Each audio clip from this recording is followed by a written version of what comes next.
PDIP 4 tahun saya mengajar di Megawati Institute tentang pikiran bangsa itu, di proklamasi itu. Anda mungkin nggak pernah ngajar di situ.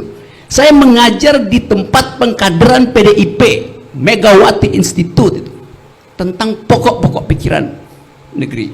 Jadi saya memang dosen, saya mengajar di UI 15 tahun dan menolak digaji itu. Saya nggak musuh negara. Saya mengajar di Lemhanas, saya pernah kasih kuliah di Lemhanas. Saya pernah kasih kuliah di Sekolah Pimpinan Tinggi Polri. Saya pernah kasih kuliah di Sesko TNI di Bandung tuh. Saya nggak musuh negara. Saya menyumbang pikiran buat negara. Jadi kalau saudara Kapitra menganggap saya nggak konsisten atau potensial nggak konsisten, sehingga nama saya dari Rocky Gerung bisa jadi Rocky Garung, itu nggak mungkin terjadi. Ya. Saya terusin dulu, Jadi saya ingin lihat, uji di mana kelurusan pikiran saudara Kapitra. Dari Kapitra Ampera, Ampera artinya amanat pendidikan rakyat. Sekarang jadi Kapitra amanat pemerintah, Ampera juga. Ringkasannya. Saya nggak bilang dari Kapitra Ampera jadi Kapitra Ampla atau Kapitra Amplop, enggak. Jadi itu soalnya tuh.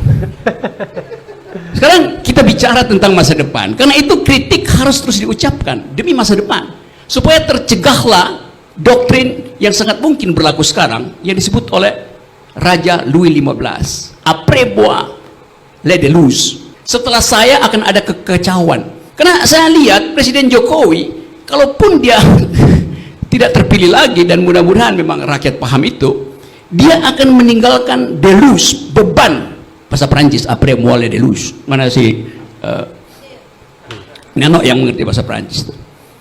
Dia akan meninggalkan deluge, beban pada presiden berikutnya, beban 10.000 triliun, beban keretakan bangsa, beban KPK yang buruk, beban ekonomi yang nggak tumbuh, beban macam-macam. Iya, itu saya sudah sebut tadi. Apalagi itu indeks demokrasi yang buruk, oligarki macam-macam itu, tax ratio yang tinggal 8%. Jangan-jangan begitu presiden baru terpilih di 2004, seminggu kemudian dia jatuh juga karena nggak mampu memegang après moi les deluge yang ditinggalkan oleh Presiden Jokowi. Saya ingin mengatakan bahwa Rocky tetaplah menjadi batu karena dia tidak pernah berubah. Karena dia pernah mengatakan kalau tidak ada perubahan itu adalah batu. Saya tidak tahu, mungkin Rocky menjadi cadas lebih kuat dari batu. Tetapi saya ingin mengatakan bahwa ada sikap-sikap demokrasi yang selalu emang kita tidak harus berubah. Nah, pilihan politik saya diajarkan oleh Hanis. Tadinya dia mendukung Jokowi terus pindah ke Prabowo, kan biasa saja pilihan-pilihan politik. Karena Rocky adalah seorang dosen, dia bicara pada panduan buku yang dia bikin sendiri. Tapi saya berada pada panduan realitas. Karena itu realitas politik. Karena tidak semua bisa diperjuangkan ya di luar kekuasaan, atau tidak semua yang bisa kita sampaikan aspirasi maupun kepentingan-kepentingan politik apabila kita telah membatu dalam pilihan-pilihan politik.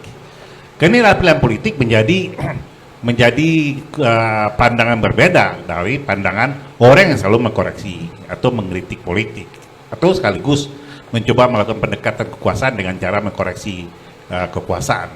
Itu semua pilihan. Pilihan saya adalah tentu tergantung dengan niat saya.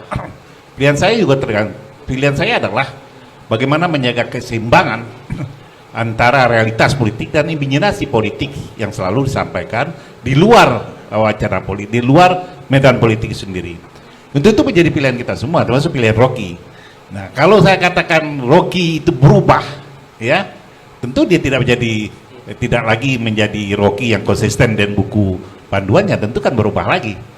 Nah, karena dia bukan masuk dalam pilihan-pilihan politik, dia adalah orang yang mengkoreksi kekuasaan.